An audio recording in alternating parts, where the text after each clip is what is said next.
Hello guys, my name is Nitish and you are welcome to my YouTube channel. अभी कुछ दिन पहले मैंने अपने चैनल पे एक वीडियो डाला था by the title of machine learning road map for 2022। पूरे 2.5 घंटे का था वो वीडियो और उस वीडियो में मैंने एकदम स्क्रैच से लेकर के 6 मंथ्स के अंदर एक बढ़िया मशीन लर्निंग इंजीनियर कैसे बनना है इस चीज़ का रोड मैप बताया था। अब ऑनेस्टली वो वीडियो मैंने बहुत मेहनत करके बनाया था और मुझे लगता है वो वीडियो आपके काम भी आएगा। बट उस वीडियो की एक जो प्रॉब्लम है वो ये है कि उस वीडियो में जो भी मैंने आपको रोड मैप दिया है वो बहुत वास्ट है, बहुत बड़ा है और मिनिमम आपको 6 महीने लगेंगे उसको कवर करने में। तो उस वीडियो को बनाने के बाद मैंने सोचा कि मैं एक काम करता हूँ, मैं एक बैकअप वीडियो बनाता हूँ जहाँ पर मैं आपको ये भी बताऊँगा कि उस रोड मैप को फॉलो करते हुए आप स्मार्टली कैसे डेटा साइंस सीख सकते हो। तो ये वीडियो वही बैकअप वीडियो है जहां पे मैं आपको अपने 10 टिप्स एंड ट्रिक्स दूंगा जिससे उस रोड मैप को फॉलो करते हुए आप डेटा साइंस बहुत स्मार्टली जल्दी से सीख पाओगे। So let's start the video.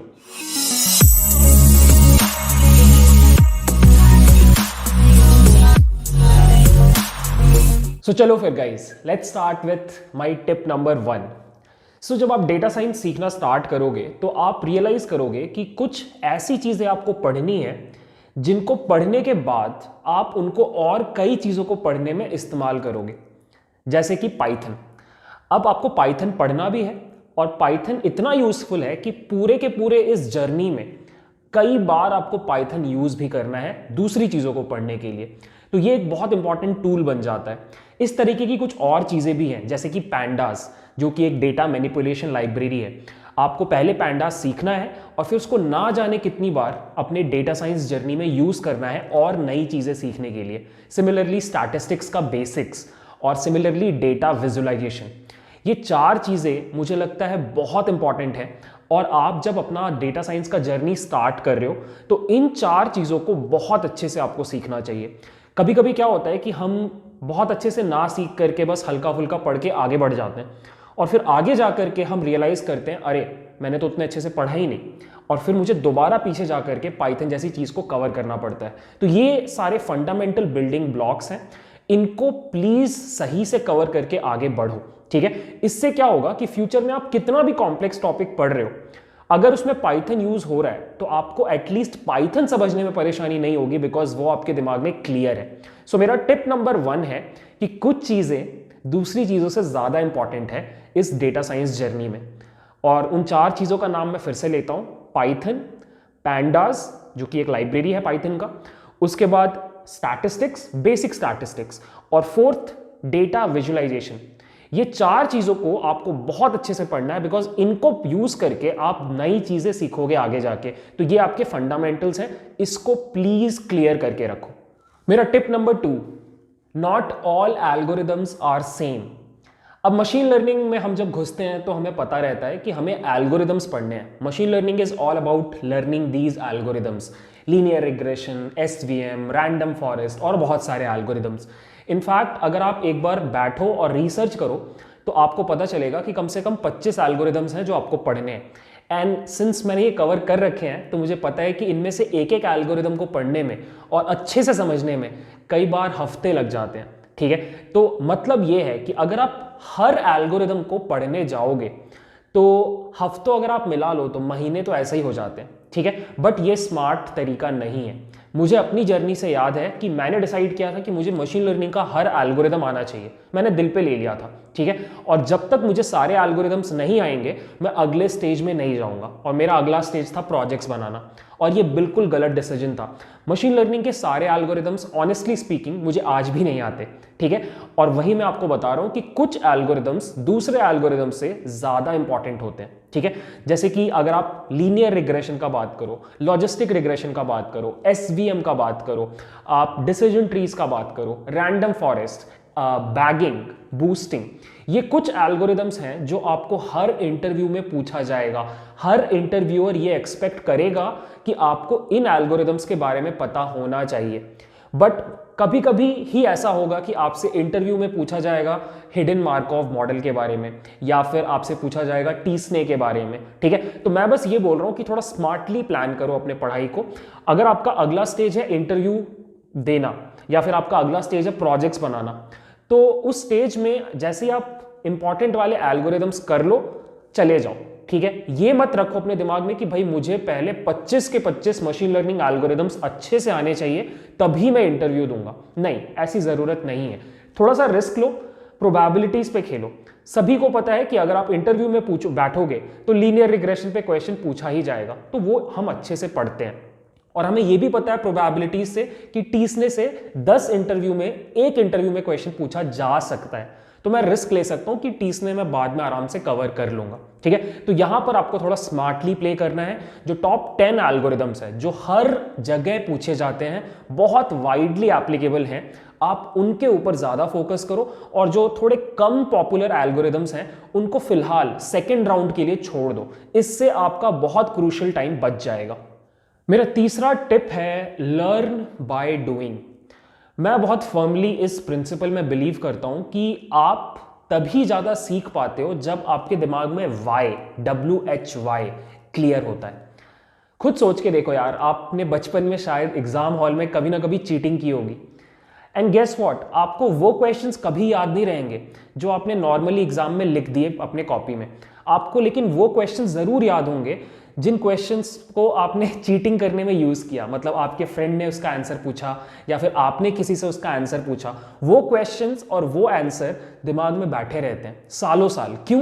क्योंकि उस क्वेश्चन के साथ एक वाई एसोसिएटेड है, ठीक है। आपने चीटिंग की, आपने रिस्क लिया ताकि आपके नंबर्स अच्छे आए।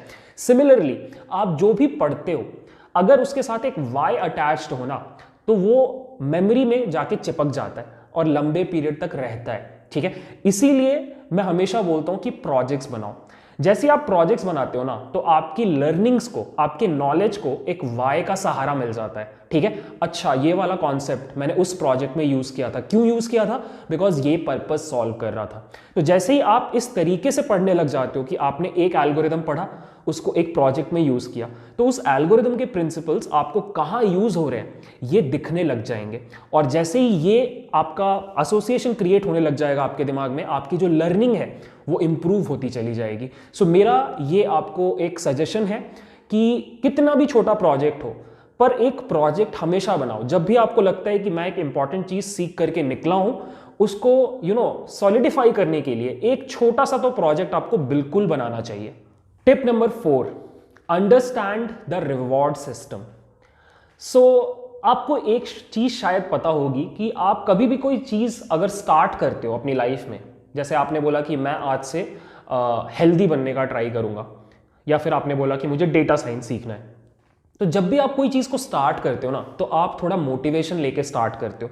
मोटिवेशन को पर्सनली मैं हमेशा पेट्रोल बुलाता हूं, बिकॉज दोनों की प्रॉपर्टीज बहुत सिमिलर होती हैं। महंगा है और जल्दी खत्म होने वाला है, ठीक है।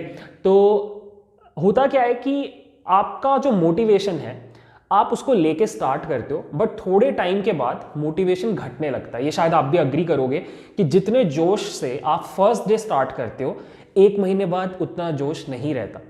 तो इसीलिए यहां पर आपको अपने लिए एक रिवॉर्ड सिस्टम बनाना चाहिए। सो रिवॉर्ड सिस्टम क्या है कि आप अपने दिमाग को कुछ तरीके से खुशी देते हो कि अगर आपने ये टारगेट फुलफिल किया तो फिर तुमको ये मिलेगा, ठीक है। जैसे बच्चों को रिवॉर्ड दिया जाता है, प्राइजेस दिए जाते हैं उनसे काम करवाने के लिए, सिमिलरली आपको भी अपने लिए इस तरह का फ्रेमवर्क बनाना चाहिए कि अच्छा, जैसे ही मैं ये अगला एल्गोरिदम कंप्लीट करूंगा मुझे कुछ ये चीज़ मिलेगी, अगर मैंने ये प्रोजेक्ट बना दिया तो मुझे ये चीज़ मिलेगी। आप खुद को ही वो गिफ्ट दो, लेकिन अपने लिए एक रिवॉर्ड सिस्टम बनाओ। इसका एक बहुत अच्छा एग्जांपल देता हूं मैं, जो मैंने अपनी जर्नी में देखा कि रिवॉर्ड सिस्टम कितना इंपॉर्टेंट होता है। सो मेरे लिए पर्सनली सबसे बड़ा जो रिवॉर्ड था, प्राइस था मेरे दिमाग में, वो था कि मुझे अपना पहला वेबसाइट बनाना है जिसके अंदर एक मशीन लर्निंग मॉडल चल रहा हो, ठीक है।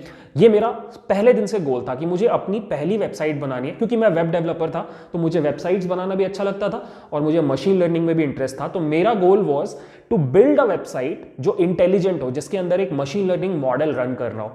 अब मुझे मशीन लर्निंग बिल्कुल भी नहीं आती, दिस इज डे 0। अब किसी ने मुझे बोला कि सबसे पहले तो देखो मशीन लर्निंग सीखना है तो आपको मैथ्स पढ़ना पड़ेगा। सो मैंने क्या किया, मैंने एकदम स्टार्ट कर दिया स्क्रैच से। सबसे पहले मैंने स्टैटिस्टिक्स उठाया, मैंने 1 महीना उसको चाटा। उसके बाद मैंने लीनियर अलजेब्रा उठाया, ऑलमोस्ट 1 महीना उसको चाटा। उसके बाद कैलकुलस, सब कुछ पढ़ा। 4 महीने के बाद मुझे कुछ भी मैथ्स नहीं आता। समहाउ मैंने जो भी पढ़ा मुझे कुछ समझ ही नहीं आया। ठीक है, मैंने फिर से स्टार्ट किया एंड यू वोंट बिलीव, मैंने 4 से 5 महीने अपनी लाइफ के खराब कर दिए इस चीज़ में कि मुझे मैथ्स पहले अच्छे से पढ़ना है। और यही बहुत सारे लोग गलती करते हैं। मशीन लर्निंग में आप अगर मैथ्स को इस तरह से पढ़ने चले जाओ कि मुझे सबसे अच्छे से मैथ्स पढ़ना है उसके बाद मैं मशीन लर्निंग स्टार्ट करूंगा, दैट इज कंप्लीटली रॉन्ग। होना क्या चाहिए था, जो मैंने बाद में किया, कि मैंने मशीन लर्निंग पढ़ना स्टार्ट कर दिया without even knowing the math. और फिर जब जब मुझे कोई कॉन्सेप्ट नहीं समझ में आता है मैथ्स का, तो मैं तुरंत जाता था यूट्यूब पे या फिर गूगल पे, मैं सर्च करता था, रिसर्च करता था, पढ़ता था। 1 दिन लगाता था, 2 दिन लगाता था, बट पलट के वापस मशीन लर्निंग पे आ जाता था। तो अब जो मेरा लर्निंग था वो मैथ्स कंप्लीट होने के बाद मशीन लर्निंग नहीं था, मशीन लर्निंग के थ्रू मैथ्स हो गया। अब इस पूरे प्रोसेस में क्या फायदा हुआ कि मैं जल्दी से सीख पाया मशीन लर्निंग का पहला एल्गोरिदम, और मैं जल्दी से अपनी वो वेबसाइट बना पाया। और जैसे ही मैंने अपनी वो वेबसाइट बनाई, मुझे थोड़ा और पेट्रोल मिल गया, मुझे थोड़ा और मोटिवेशन मिल गया और 1 महीना पढ़ाई करने के लिए।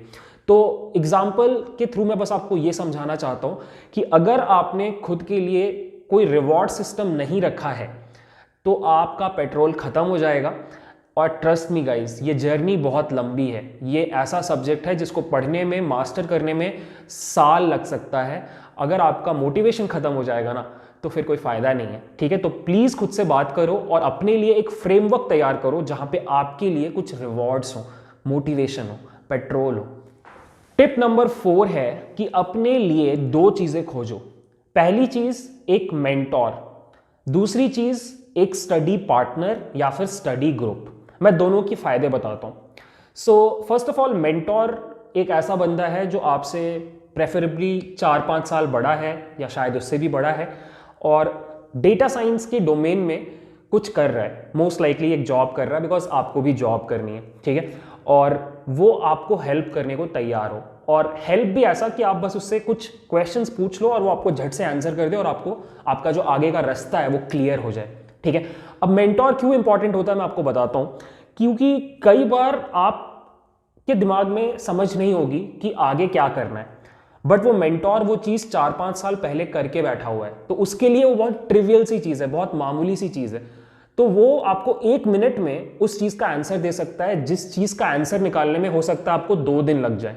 ठीक है, मतलब मुझे अभी आज के डेट में ऑन अ डेली बेसिस बच्चे और कुछ प्रोफेशनल्स मैसेज करते हैं कि सी हमारे पास 2 ऑप्शंस हैं, हमें ये करना चाहिए या फिर ये करना चाहिए। और सिंस मैं सब कुछ करके बैठा हुआ हूँ एटलीस्ट उस लेवल पे, तो मेरे लिए वो आंसर करना थोड़ा इजी है। और मैं जैसे ही वो आंसर करता हूँ उनको उनका रास्ता मिल जाता है। ठीक है, तो उनका टाइम बचा। तो मैं हमेशा ही सोचता हूँ कि यार शिट, मुझे भी अपनी जर्नी में एक मेंटोर रखना चाहिए था या खोजना चाहिए था, बहुत हेल्प हो जाती। जहां पे मैं 5 सालों में पहुंचा हूं वहां पे मैं शायद 3 सालों में पहुंच जाता। तो ट्रस्ट मी, अगर आप खोज पाओ, बहुत जरिए हैं खोजने के। आप अपने सीनियर्स को कांटेक्ट कर सकते हो, आप लिंक्डइन पे जा सकते हो, बहुत सारे हम जैसे यूट्यूबर्स हैं, हमने अपना नंबर दे रखा है, आप हमें कांटेक्ट कर सकते हो। किसी भी तरीके से एक मेंटोर खोजो अपने लिए, वो शॉर्टकट्स निकाल के देगा आपको। He is a skilled driver जिसको रास्ता पता है और शॉर्टकट्स भी पता है, और वो आपको शॉर्टकट्स बता सकता है, और वो शॉर्टकट्स आपका टाइम बचाएंगे। ठीक है, तो आई होप आपको मेंटोर की जरूरत तो समझ में आ गई। सेकंड, आपको अपने लिए एक स्टडी पार्टनर खोजना चाहिए या फिर एक स्टडी ग्रुप खोजना चाहिए। सो स्टडी पार्टनर का कॉन्सेप्ट हमेशा से हर डोमेन में सेम है। एक ऐसा बंदा जो बिल्कुल आपके बराबर का है और आप दोनों सेम बोट पे सवार हो और एक ही जगह पे जाना है। इस केस में दोनों को डेटा साइंस में जॉब लेना है।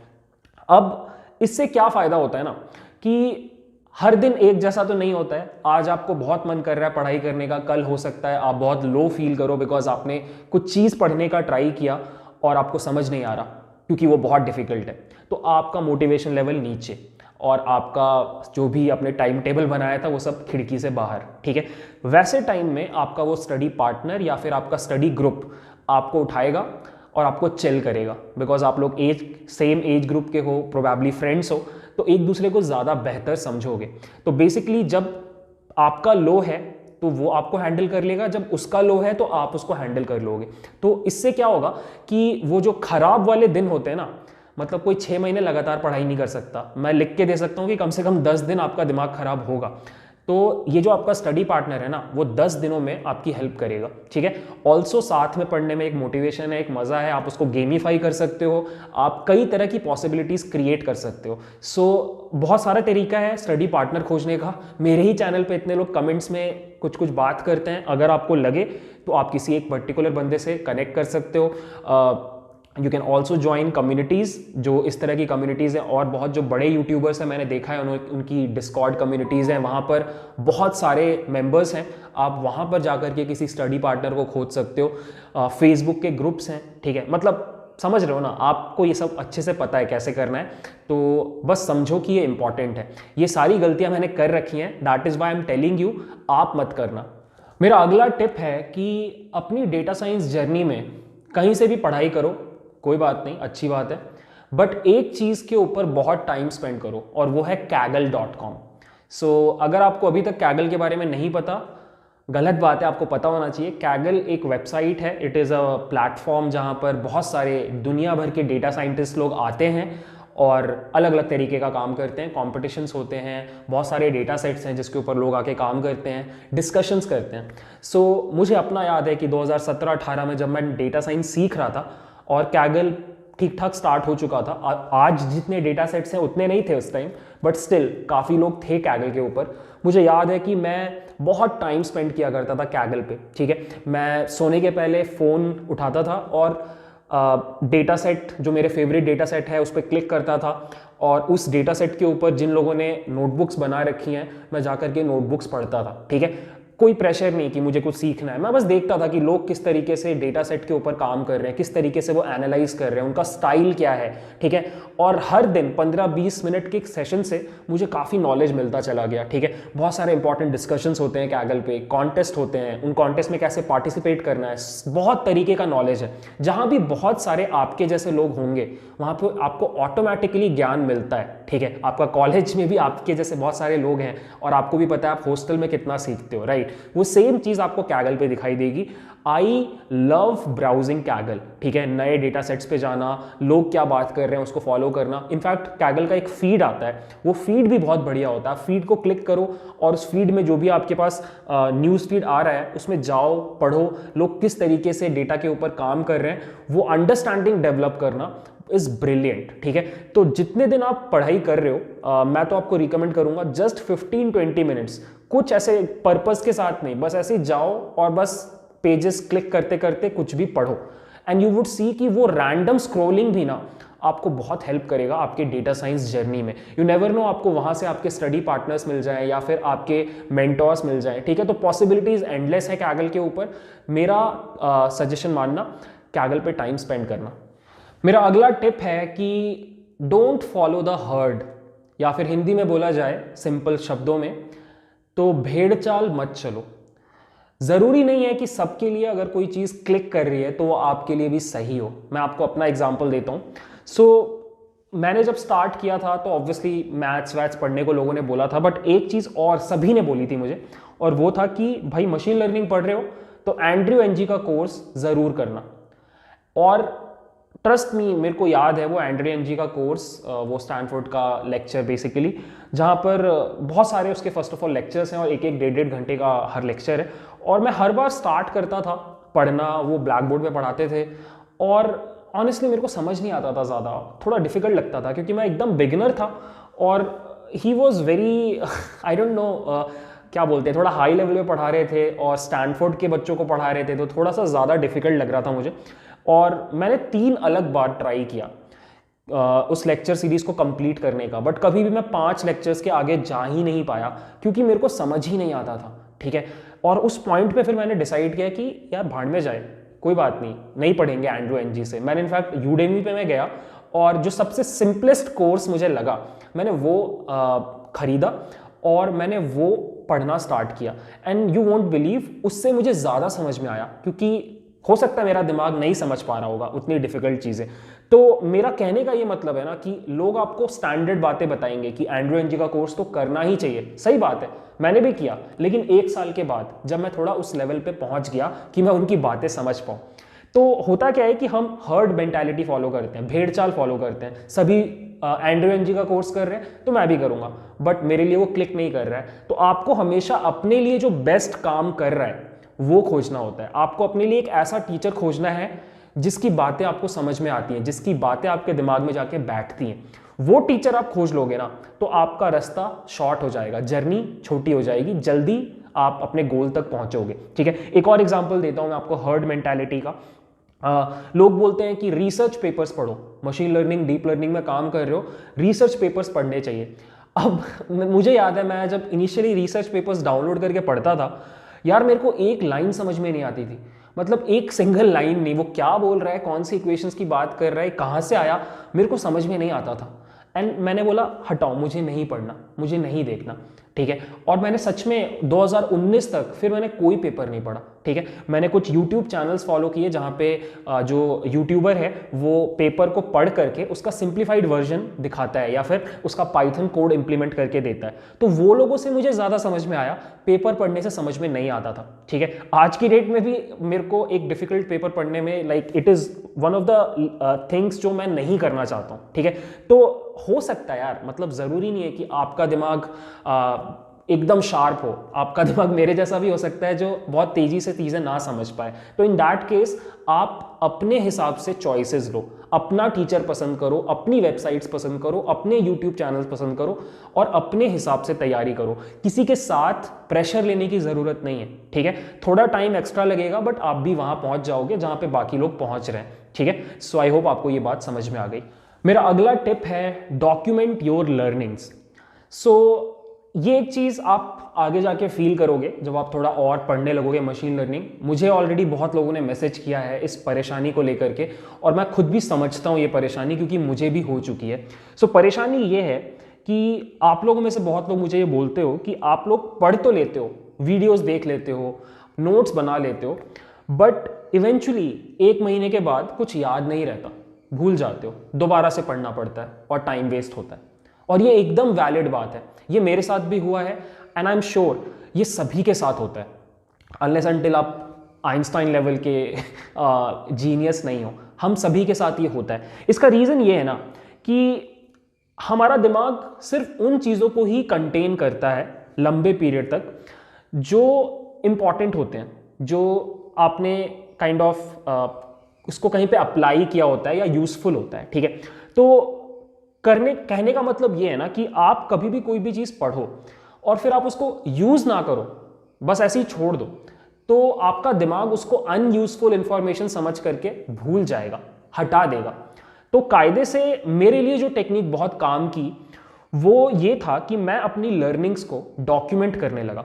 ठीक है, डॉक्यूमेंट करने का मतलब मैं आपको बताता हूँ कि आपने अगर आज कुछ पढ़ा, लेट्स से आपने SVM एल्गोरिदम पढ़ा, अब हो सकता है कि 1-2 हफ्ते के बाद आप भूल जाओ, तो आपको क्या करना चाहिए, आपको उसको डॉक्यूमेंट कर लेना चाहिए, कहीं पे लिख लेना चाहिए। ठीक है, it could be a copy, it could be a blog, it could be a Kaggle notebook, it could be a YouTube video, या फिर आप किसी को पढ़ा दो। इसमें से कोई भी चीज़ जब आप कर रहे हो ना, तो आप उस पूरे मोमेंट को रीलिव कर रहे हो, दोबारा से कहीं पे उतार रहे हो, और वो उतारने के प्रोसेस में क्या होगा ना, वो फिर आपके दिमाग में बैठ जाता है। ये मैंने हमेशा नोटिस किया है। इनफैक्ट मैं आपको अगर अपना पर्सनल लर्निंग टेक्निक बताऊं, मेरे से बहुत लोग पूछते हैं कि आप एक डिफिकल्ट एल्गोरिदम कैसे पढ़ते हो। मैं आपको बताता हूं मैं कैसे पढ़ता हूं, और ये मैं 2012-13 से फॉलो कर रहा हूं। सो कभी भी मैं कोई डिफिकल्ट एल्गोरिदम जब पढ़ रहा होता हूं तो मैं उसको ऐसे पढ़ रहा होता हूं कि मैं ऐसे सोचता हूं कि मुझे तुरंत इसको पढ़ के किसी को पढ़ाना है, और मैं जैसे ही पढ़ता हूं तुरंत मैं ऐसे इमेजिन करता हूं कि अब मुझे सेम चीज़ जो मैंने पढ़ी है वो किसी को समझानी है। ठीक है, and this is my learning technique. और जैसे ही मैं बोलता हूँ थोड़ा सा कि अब ऐसे होगा, ऐसे होगा, ऐसे होगा, हवा में कोई आसपास नहीं है, मैं खुद के साथ प्रैक्टिस कर रहा हूँ, बट सिर्फ ऐसा करने से क्या होता है, वो चीज़ें मेरे दिमाग में जाके बैठ जाती हैं, डॉक्यूमेंट हो जाती हैं। और फिर मैं यूट्यूब पे तो वीडियोस बनाता ही हूँ, ये वीडियो बनाने के प्रोसेस में जब मैं रिपीट करता हूँ उस नॉलेज को, तो दिमाग और खुलता है और वो सारी की सारी चीज़ें रिटेन हो जाती है। तो आपको बस कुछ नहीं करना है, आपको अपना एक मैकेनिज्म खोजना है जो आपके लिए काम करता है। मेरे लिए ये वीडियो है, ठीक है, आपके लिए हो सकता है एक ब्लॉग हो, या फिर किसी को पढ़ाने लग जाओ, आप कुछ भी हो सकता है। बट अगर आप डॉक्यूमेंट करने लग जाओ उसको, तो आप कम भूलोगे तो तब भी ऑब्वियस बात है, बट कम भूलोगे, ठीक है। तो ये भी एक टिप आप याद रख सकते हो। मेरा टिप नंबर 9 है focused learning. So focused learning का मतलब बहुत सिंपल है कि आपको एक टाइम पे सिर्फ एक ही चीज पढ़नी चाहिए, एक साथ मल्टीपल चीजें मत पढ़ो। मतलब मेरा कहने का यह है कि आप इस तरीके से अपना स्टडी प्लान मत बनाओ कि आप एक ही दिन में आप मैथ्स भी पढ़ रहे हो, आप थोड़ा सा मशीन लर्निंग भी पढ़ रहे हो, आप थोड़ा सा पाइथन भी पढ़ रहे हो। तो सुबह आपने मशीन लर्निंग पढ़ा, दोपहर में आपने मैथ्स पढ़ा, शाम में आप पाइथन पढ़ रहे हो। अब ऑल्दो इस तरीके से अगर आप फॉलो करोगे चीज़ों को तो आप जल्दी कवर कर पाओगे, क्योंकि आप एक साथ मल्टीपल चीज़ें कर रहे हो। बट मैं अपना आपको बता सकता हूँ कि आई प्रेफर कि मैं दिन भर में एक ही चीज़ अच्छे से पढूं। क्यों मैं ऐसा बोल रहा हूँ, सी आप डिसएग्री कर सकते हो, अगर आप बचपन से पैरेलल लर्निंग कर रहे हो कोई बड़ी बात नहीं है। मैं आपको अपना रीज़न बताता हूँ कि मैं क्यों एक सिंगल चीज़ पे पूरे दिन फोकस करता हूँ। सो इनहेरेंटली हमारा जो दिमाग है वो इस तरीके से डिज़ाइंड है, फर्स्ट ऑफ ऑल बहुत शार्प होता है हमारा दिमाग, बट उसकी एक प्रॉब्लम होती है कि हम लोग एक बार में सिर्फ एक ही थॉट अपने दिमाग में रख सकते हैं। आप सोच के देखो, किसी भी मोमेंट पे आपका दिमाग सिर्फ एक थॉट अपने दिमाग में रख सकता है। जैसे इस पॉइंट पे मेरे दिमाग में ये वीडियो बनाने का कंटेंट ही चल रहा है, ठीक है, और कुछ भी नहीं आ सकता, राइट। तो होता क्या है कि आप लेट्स से सुबह आपने मशीन लर्निंग एल्गोरिदम एक पढ़ा, अब आप दोपहर में बैठ के थोड़ा सा टीवी देख रहे हो या ब्रेक ले रहे हो। अब क्या होगा कि आपका दिमाग सबकॉन्शियसली थोड़ा सोचेगा जो आपने पढ़ा है, और कुछ नए आइडियाज और कुछ नए नोशंस डेवलप करेगा ऑफ टाइम में। अब अगर आप सुबह मशीन लर्निंग पढ़ लो और फिर आप मैथ्स पढ़ने लग जाओ, और अब आप थोड़ा खाली बैठे हो ना, तो आपका दिमाग थोड़ा कंफ्यूज रहेगा, थोड़ा सा उसको बोझ लगेगा कि क्या सोचना चाहिए, किस चीज़ को किससे कनेक्ट करना है। सो मैंने पर्सनली हमेशा फील किया है कि rather than covering 3 small topics in a day, you should cover 1 big topic in a day.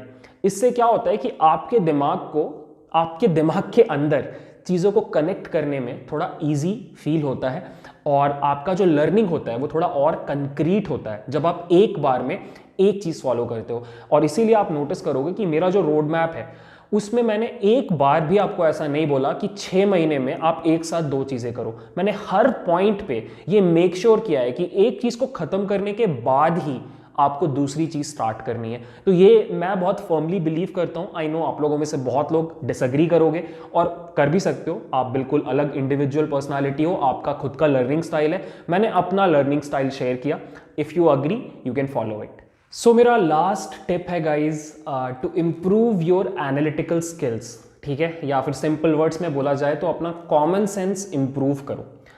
मैं पहले डेवलपमेंट में था, एज एन वेब डेवलपमेंट किया करता था, और फिर मैंने मशीन लर्निंग में स्विच किया। और अगर आप मुझसे पूछो कि सबसे बड़ा डिफरेंस क्या है दोनों फील्ड्स में, तो मैं आपको बोलूँगा कि कोडिंग करते हुए, डेवलपमेंट करते हुए आपको थोड़ा स्पेशल सेंस होना चाहिए या इंटेलिजेंस होना चाहिए, और आपको थोड़ा out of the box thinking चाहिए होता है कोडिंग में सर्वाइव करने के लिए। वेयर एज डेटा साइंस में आपको बहुत कॉमन थिंकिंग चाहिए होता है, कॉमन सेंस चाहिए होता है। आपको बहुत एकदम आउट ऑफ द बॉक्स कुछ नहीं सोचना है, आपको बहुत ज़्यादा अलग से दिमाग नहीं लगाना है। आपके डेटा में जो सबसे कॉमन चीज़ है वो आपको देखनी है, खोजनी है। तो इसके लिए लगता है कॉमन सेंस, ठीक है। तो बहुत लोगों को ऐसा लगता होगा कि भाई कॉमन सेंस तो कांस्टेंट होता होगा ना, मतलब आप इंप्रूव कैसे कर सकते हो, ये तो एक टैलेंट है, जिसके पास जितना है उतना है। मैं डिसएग्री करूंगा। मेरे हिसाब से आप अपना कॉमन सेंस इंप्रूव कर सकते हो। मैं आपको अपना एग्जांपल दे सकता हूं। मेरे को लगता है कि पिछले 5 सालों में मैंने अपना कॉमन सेंस इंप्रूव किया है। अब वो क्यों ज़रूरी है, क्योंकि आपको डे टू डे लाइफ में जब आप जॉब करोगे तो वहाँ पे बहुत यूज़ होगा कॉमन सेंस, ठीक है। आप किसी भी डेटा पे काम कर रहे हो, वहाँ से चीज़ें निकालने में कॉमन सेंस की ज़रूरत पड़ेगी। अब सवाल ये आता है कि उसको इम्प्रूव कैसे कर सकते हो, ठीक है। कई तरीके हैं, मैं आपको 1-2 पर्सनल जो तरीके मैं यूज़ करता हूँ वो बताता हूँ। सबसे पहले कॉन्शियसली आप इस तरह का कंटेंट कंज्यूम करो जो कॉमन सेंस बढ़ाने में हेल्प करते हैं, ठीक है। जैसे कि बहुत सारी बुक्स इस तरह की हैं जो आपको directly kind of common sense instil करेंगे आपके अंदर। जैसे रिसेंटली मैं ये बुक पढ़ रहा हूँ, द आर्ट ऑफ स्टैटिस्टिक्स बोल करके। और इस किताब में जो ऑथर है उन्होंने बहुत रियल वर्ल्ड सिचुएशंस में स्टैटिस्टिक्स कैसे घुसा हुआ है, छुपा हुआ है, वो इस किताब में बताया है। और ट्रस्ट मी, मैं इस तरह की किताबें पिछले 4 सालों से हमेशा पढ़ते रहता हूँ रेगुलर इंटरवल्स पे। अभी ये है, इसके पहले कोई और था। मैं हमेशा फॉलो करने का ट्राई करता हूँ इस तरह का कंटेंट। मैं यूट्यूब पे इस तरह के चैनल्स को सब्सक्राइब कर रखा है मैंने, जहाँ पे इस तरह का कंटेंट आता है जो थोड़ा सा कॉमन सेंस वाली बातें करते हैं। तो इस तरह का कंटेंट कंज्यूम करने से क्या होता है कि आप थोड़ा उस तरीके से सोचने लगते हो, ठीक है। और जैसे आप सोचने लगते हो तो आपका कॉमन सेंस थोड़ा इंप्रूव करने लगता है। सेकेंड, एक चीज़ जो मैं 3-4 साल पहले बहुत करता था जब मैंने नया नया मशीन लर्निंग स्टार्ट किया था, सो उसी टाइम पे मैंने शेरलॉक जो सीरीज़ है वो भी देखना स्टार्ट किया था। और मेरे को वो कैरेक्टर बहुत फैसिनेटिंग लगता है। बहुत लोगों को लगता है कि कैसे वो किसी रूम में घुसता है और बस चीज़ों को देख करके कंक्लूजन्स ड्रॉ कर देता है।